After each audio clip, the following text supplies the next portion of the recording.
नमस्कार, search story Madhya Pradesh में आपका स्वागत है। मैं हूं संजना। आइए नजर डालते हैं आज की कुछ खास खबरों पर। नई दिल्ली में शुरू हुए चौथे जल सप्ताह के शुभारंभ कार्यक्रम में मध्य प्रदेश और मुख्यमंत्री शिवराज सिंह चौहान की जमकर तारीफ हुई। नई दिल्ली में शुरू हुए चौथे जल सप्ताह में शुभारंभ कार्यक्रम में मध्य प्रदेश और मुख्यमंत्री शिवराज सिंह चौहान की जमकर तारीफ हुई। केंद्रीय जल संसाधन मंत्री उमा भारती और वित्त मंत्री अरुण जेटली ने अपने अपने संबोधन में मध्य प्रदेश में जल संरक्षण और सिंचाई क्षमता में अभूतपूर्व वृद्धि के लिए प्रदेश को भरपूर सराहा। केंद्रीय जल संसाधन मंत्री उमा भारती ने कहा कि पिछले वर्षों में मध्य प्रदेश ने कृषि के क्षेत्र में अभूतपूर्व प्रगति की है। देश की 20% से ज्यादा की लगातार कृषि विकास दर न केवल देश के अन्य प्रदेशों बल्कि अन्य देशों के लिए भी अनुकरणीय है। उन्होंने कहा कि शीघ्र ही मध्य प्रदेश और उत्तर प्रदेश मिलकर के इन बेतवान नदियों को जोड़कर बुंदेलखंड का कायाकल्प कर देंगे।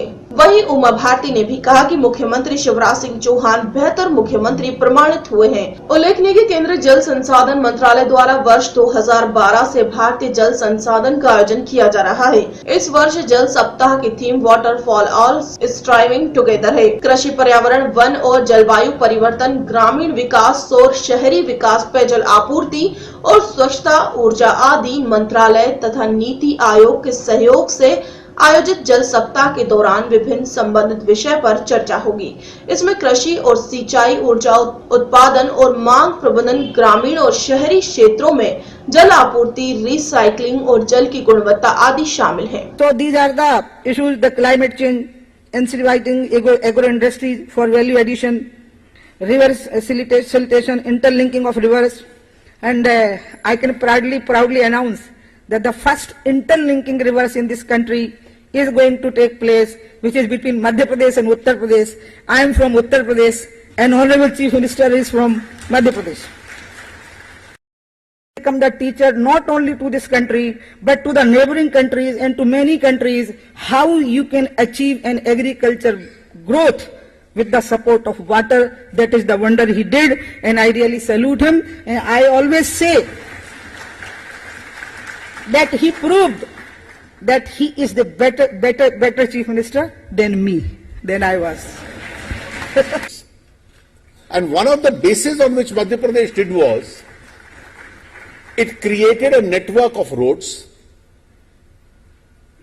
it set up power plants, had a good road network where the worst one existed, power became easily available, and water by various methods got transported from one part of the state to the other.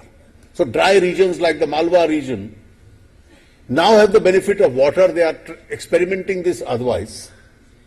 And there have been years in which Madhya Pradesh agricultural growth has even touched as high as 22% in a year.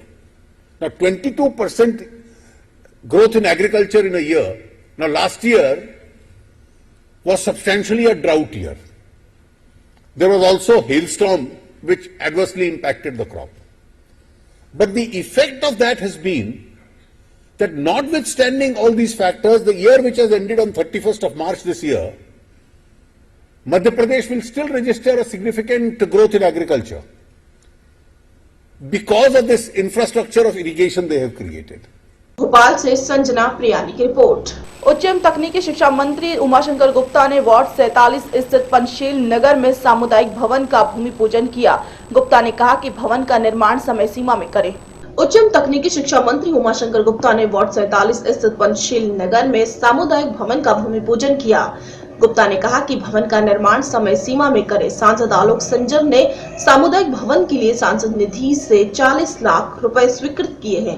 Gupta ने कहा कि community hall बन जाने से रहवासियों को सामाजिक एवं सांस्कृतिक कार्यक्रमों के लिए स्थान सुलभ हो जाएगा। उन्होंने गुणवत्तापूर्वक कार्य करवाने के निर्देश दिए। सांसद आलोक संजर ने कहा कि शहर वासियों की बहुत पुरानी मांग आज पूरी होने जा रही है। इस दौरान स्थानीय जनप्रतिनिधि उपस्थित थे। कब तोड़ना चाहते हैं? जब उनको पक्के मकान बनाकर दें। हम नहीं चाहते। मुख्यमंत्री जी कहते हैं कोई मन से झुग्गी में नहीं रहना चाहता, कोई गंदगी में नहीं रहना चाहता।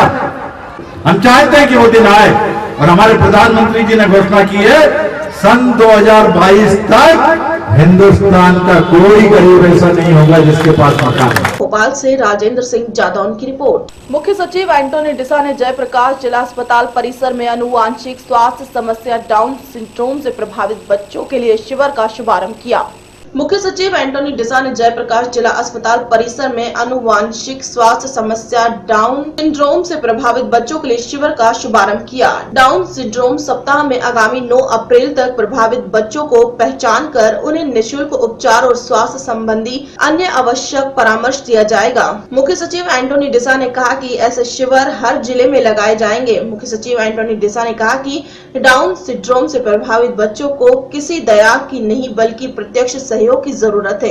यह हम सभी का नैतिक कर्तव्य भी है। मुख्य सचिव ने कहा कि ऐसे प्रयासों से सामाजिक एकता और सद्भाव में वृद्धि होती है। उन्होंने कलेक्टर भोपाल निशांत बरवड़े के पहल की प्रशंसा करते हुए अन्य जिलों में भी डाउन सिंड्रोम के लक्षण वाले बच्चों के उपचार व्यवस्था को जरूरी माना। मुख्य सचिव ने कहा कि महिला बाल विकास, स्वास्थ्य, सामाजिक न्याय, स्वयंसेवी संस्थाओं और जिला प्रशासन के सहयोग से ऐसे बच्चों की सहायता के लिए आगे आए। न्यूबॉर्न चाइल्ड केयर यूनिट के संबंध में जो टीम थी, लेकिन अब जो डाउन सिंड्रोम विषय से डील करने के लिए जो टीम है, वो न केवल मेरी दाईं ओर के लोग उसमें शामिल है, लेकिन मैं भी शामिल हूं और आप सब भी शामिल हैं। भोपाल से संजना प्रियानी की रिपोर्ट। देवास जिले के खुर्द गांव में एक खेत में 2 सगी बहनों की लाश मिलने से क्षेत्र में सनसनी फैल गई है। जिले के उदयनगर क्षेत्र के आकारा खुर्द गांव में एक खेत में 2 सगी बहनों की लाश मिलने से क्षेत्र में सनसनी फैल गई है। बताया जा रहा है कि एक दिन पूर्व 2 बहनें शोभा और सुनीता घर से खेत पर कपड़े धोने निकली थी। देर रात पिता जब घर पहुंचे तब मालूम पड़ा कि लड़कियां घर नहीं पहुंची हैं। तब घर परिवार के रिश्तेदारों को फोन लगाकर पूछताछ की गई। सुबह जब तलाश की गई तो तब दोनों लड़कियों के पास से मोबाइल जिसकी सिम वही थी, वहीं पर मोबाइल की बैटरी पाई गई। वहीं उन दोनों के चेहरे पर भी सूजन थी। पुलिस उदयनगर ने पूरा मामला जांच में लिया, जिसकी जांच की जा रही है। उदयनगर थाना प्रभारी रोहित डोंगरे के अनुसार मामला प्रेम प्रसंग से जुड़ा हो सकता है। क्या पूरा मामला? ये उदयनगर थाने की आगरा खुर्द की घटना है। अच्छा, क्या है पूरा मामला? अब इनने सुबह अभी फोन करा, बोले कि ये 2 लड़कियां खेत में पड़ी हुई हैं। तो हम लोग आए थाने से, जैसे मालूम पड़ा वैसे ही।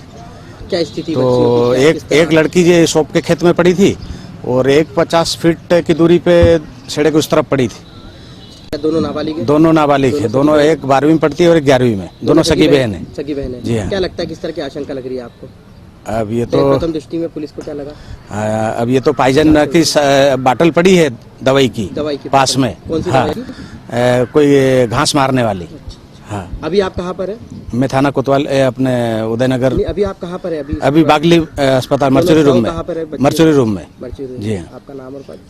ASI महावीर सिंह बघेल, थाना उदयनगर, जिला देवास। आपकी बच्चियों के साथ कहाँ पे हो अभी आप? मैं था शनिवार को रोज बढ़वानी गया था, शॉप ले गया था। तो रात को आया 3-4 के बीच में रात को, है नहीं। तो घर पूछा, उसकी मम्मी को पूछा कहाँ लड़के, तो ये होगी जो हम 3 भाई थे, तो 3 ही भाई ले गए थे शॉप बेचने गए? हाँ, बढ़वानी गए। आज आप घर पे गए तो क्या पता चला आपको? आज फिर सुबह देखा तो मैंने पूछा कहाँ छोरी, तो यहीं थी बोले। तो फिर आज सुबह वो खेत का, शॉप का खेत है वो, है ना, मैंने के छोरा उनका बेल ढोर ले गया। उसने देखा, फिर क्या देखा वहाँ पर? ये पड़ी हुई। कौन पड़ी हुई थी? ये सुनाता और शोभा। आपकी दोनों बेटी है? 2 मेरी बेटी है। किस हालत में पड़ी हुई थी वो? बस ऐसे थी और की हाँ, मरी हालत, पूरा सूजन वजन से। आसपास कोई डब्बियाँ मिली जहर की? हाँ, जहर के बाटल थी वो। क्या दवाई मिली? वो थे वो लिमका थम्सअप के बाटल में वो चारा मार करीब दवा थी वो। चारा मारने की दवा? हाँ हाँ। अभी आप कहाँ पे लेके पहुँचे? आपकी बच्चियों के डेड बॉडी कहाँ लेके पहुँचे अभी? बागली। क्या चाहते हो आप, क्या मांग करते हो पुलिस से? पुलिस से क्या मांग करा, अभी देखो क्या है। आपका नाम पूरा? खेम सिंह अंगराडे, आगरा खुर्द। मध्य प्रदेश देवास से हर्षद मेहता की रिपोर्ट। रिटायर्ड पे ट्रांसफर होने के बाद भी पुलिस क्वार्टरों पर कब्जा जमाए बैठे पुलिस कर्मियों के परिवार के परिजनों से जबरन मकान खाली करवा लिए गए। एसपी के आदेश के बाद तहसीलदार ने की मकान खाली कराने की कार्यवाही। रिटायर्ड में ट्रांसफर होने के बाद भी पुलिस क्वार्टर पर कब्जा जमाए बैठे पुलिस कर्मियों के परिवारों से जबरन मकान खाली करवा लिए गए। एसपी के आदेश के बाद तहसीलदार ने की मकान खाली कराने की कार्रवाई। दरअसल नई आमद देने वाले कई पुलिस कर्मियों को मकान नहीं मिल रहे थे। इधर पुलिस लाइन में करीब 8 क्वार्टर ऐसे थे जिनके पुलिसकर्मी रिटायर्ड हो चुके थे या उनके ट्रांसफर हो चुके थे। उनके परिजन वहां रह रहे थे। पुलिस विभाग द्वारा काफी प्रयास करने के बाद जब उन लोगों के मकान खाली नहीं किए गए, तब पुलिस अधीक्षक शशिकांत शुक्ला ने आदेश पर नायब तहसीलदार रेखा सचदेवा ने खाली कराने की कार्यवाही को अंजाम दे दिया, जिसमें कुछ पुलिसकर्मियों का सामान भी निकाल कर बाहर रख दिया गया। कई पुलिसकर्मियों के परिजन समय सीमा आगे बढ़ाने की गुहार करते भी देखे गए। बहरहाल पुलिस के वरिष्ठ अधिकारियों के निर्देश के बाद पुलिस कर्मियों के क्वार्टर जबरन खाली कराने की कार्यवाही जारी रही। वहीं वरिष्ठ अधिकारी जानकारी देने से बचते रहे। मुझे लगभग 5-6 दिन पहले एसपी महोदय के कार्यालय से एक लेटर प्राप्त हुआ था। उनका आदेश था कि पुलिस लाइन में अवैध रूप से जो शासकीय जो आवास है उसमें अवैध रूप से लोग रह रहे हैं, जिनका ट्रांसफर हो चुका है या जिनका रिटायरमेंट हो चुका है, उसके बावजूद भी 2-3 साल से खाली नहीं कर रहे हैं, उनका आवास खाली करवाने के लिए मुझे निर्देश दिए गए थे। मैं आरआई साहब भदौरिया साहब के साथ यहाँ पे उपस्थित हुई हूँ।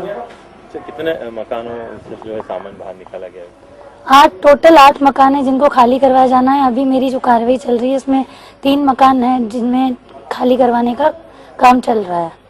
टोटल 8 खाली करवाने हैं। देवास से हर्षद मेहता की रिपोर्ट। जिला मुख्यालय पर हो रहे विकास कार्यों में लगातार भट्टा लगाने के कार्य हो रहे हैं तथा जनप्रतिनिधियों सहित संबंधित अधिकारियों तथा धृतराष्ट्र की भूमिका में होना निश्चित रूप से उनकी नीयत में गड़बड़ी होने का संकेत पैदा कर रहा है। दमोह जिला मुख्यालय पर हो रहे विकास कार्यों में लगातार बट्टा लगाने के कार्य हो रहे हैं तथा जनप्रतिनिधियों सहित संबंधित अधिकारियों का धृतराष्ट्र की भूमिका में होना निश्चित रूप से उनकी नीति में गड़बड़ी होने का संकेत पैदा कर रहा है। जी हाँ, ऐसी ही बात लगातार जनता के मुंह से हर जगह सुनी जा सकती है। हम फिलहाल एक सड़क निर्माण एवं उसमें बन रहे डिवाइडर की ओर आपका ध्यान आकर्षित करना चाह रहे हैं। विवादित हो कि 3 गुल्ली से लेकर कटनी तक का सड़क निर्माण कार्य अपनी कछुआ गति से चल रहा है और यह मार्ग 119 किलोमीटर का बनना था। सड़क कार्य तो लगभग पूर्ण होने की बात की जा रही है, परंतु कितनी, कैसे और कहां बनी, यह तो सब जग जाहिर है। यह निर्माण कार्य में लगे ठेकेदारों के साथ कुछ पेटी कॉन्ट्रैक्ट के साथ संबंधित विभाग के अधिकारी की मिलीभगत से जनता के पैसे की जमकर फाक खेली जा रही है। ज्ञात हो कि सरकार के पास जो पैसा जाता है वह जनता के पास से कर के रूप में जाता है, यानी जो होता है वह सब जनता का होता है, किसी मंत्री, विधायक, सांसद का नहीं। ऐसे कानून के जानकार बताते हैं कि इसी पैसे को उपयुक्त लोग अपनी जेबों में भरने में लगे देखे जा सकते हैं। दमोह से डॉक्टर एल वैष्णव की रिपोर्ट। नेरोगेज लोगों को 476 माह सेवा देने के बाद धरोहर के रूप में बालाघाट रेलवे स्टेशन परिसर में स्थापित किया गया। बालाघाट नेरोगेज लीको नंबर 169 जेडीएम को 476 माह सेवा देने के बाद धरोहर के रूप में बालाघाट रेलवे स्टेशन परिसर में स्थापित किया गया। दक्षिण पूर्व मध्य रेलवे नागपुर मंडल नेरोगेज लोगों की प्रतिस्थापना का लोकार्पण जिले के सांसद बोधि सिंह भगवत, मंडल रेल प्रबंधन आलोक कंसल के द्वारा किया गया। इस दौरान सांसद भगत ने कहा कि नेरोगेज लोगों को जिले में धरोहर के रूप में स्थापित किया गया है। इंजन को देखने वाली पीढ़ी के लिए यादगार रहेगी। बालाघाट से जबलपुर तक ब्रॉड गेज का कार्य प्रारंभ हो गया है। वर्ष 2017 तक कार्य पूरा होने की संभावना है। मंडल रेल प्रबंधन कंसल ने कहा कि नेरोगेज का इंजन 1 अप्रैल 1976 से प्रारंभ हुआ था। नेरोगेज ट्रेन जिले में बंद होने से उसके इंजन को यादगार के लिए स्थापित किया गया है। उन्होंने बालाघाट से सीधे नागपुर रायपुर ट्रेन प्रारंभ करने पर कहा कि ट्रैक की कमी होने से नई ट्रेन प्रारंभ नहीं की जा सकती है। ब्रॉड गेज का कार्य प्रारंभ हो गया है। शीघ्र ही कार्य पूरा कर बालाघाट से जबलपुर तक बड़ी ट्रेन दौड़ाने का प्रयास किया जा रहा है। मध्य प्रदेश के बालाघाट से मुकेश भट्ट की रिपोर्ट। छत्तीसगढ़ के कोरिया जिले चौक में कांग्रेस द्वारा उत्तराखंड व राष्ट्रपति शासन लागू किए जाने के विरोध में धरना प्रदर्शन किया गया। कोरिया जिला मुख्यालय से घड़ी चौक में कांग्रेस द्वारा उत्तराखंड में राष्ट्रपति शासन लागू किए जाने के विरोध में धरना प्रदर्शन कर विरोध जताया गया। जिला कांग्रेस कमेटी कोरबा की अध्यक्ष प्रभा पटेल की अध्यक्षता में कोरिया कांग्रेस कमेटी द्वारा घड़ी चौक में उत्तराखंड में कांग्रेस सरकार की बहुमत सिद्ध करने की समय 28 मई के 24 घंटे पहले ही राष्ट्रपति शासन लागू कर दिए जाने के विरोध में इस प्रदर्शन को किया गया और माननीय राष्ट्रपति महोदय के नाम जिला कलेक्टर को ज्ञापन भी सौंपा गया। हमारी सत्ता है कांग्रेस की, वहाँ पे रही है हरीश राव जी, हमारे मुख्यमंत्री जी रहे हैं, परंतु उनको अपनी बहुमत साबित करने का अवसर ही नहीं दिया गया। राज्यपाल जी ने 28 तारीख समय दिया, परंतु आपके जो मुख्य प्रधानमंत्री जी हैं मोदी जी, वो अपनी धर्मिता निभाते हुए ये जो भी कहें लोकतंत्र की बहुत बड़ी हत्या कर रहे हैं। वो प्रजातंत्र में लोकतंत्र की हत्या हो रही है। इस मुद्दे को लेकर आज हम धरना प्रदर्शन कर रहे हैं, क्योंकि अपनी बात रखने का, अपना बहुमत साबित करने का, और राज्यपाल की बात को भी माननीय प्रधानमंत्री जी ने इग्नोर किया। 28 तारीख उन्होंने राज्यपाल जी ने डेट दिया और उन्होंने तुरंत ही राष्ट्रपति शासन लागू कर दिया। इसका विरोध करते हुए आज हमारे प्रदेश से अभी धरना प्रदर्शन हो रहा ब्लॉक में और जिले में। छत्तीसगढ़ कोरिया से KR गिरी की रिपोर्ट। खबरों में फिलहाल इतना ही। मुझे दीजिए इजाजत। नमस्कार।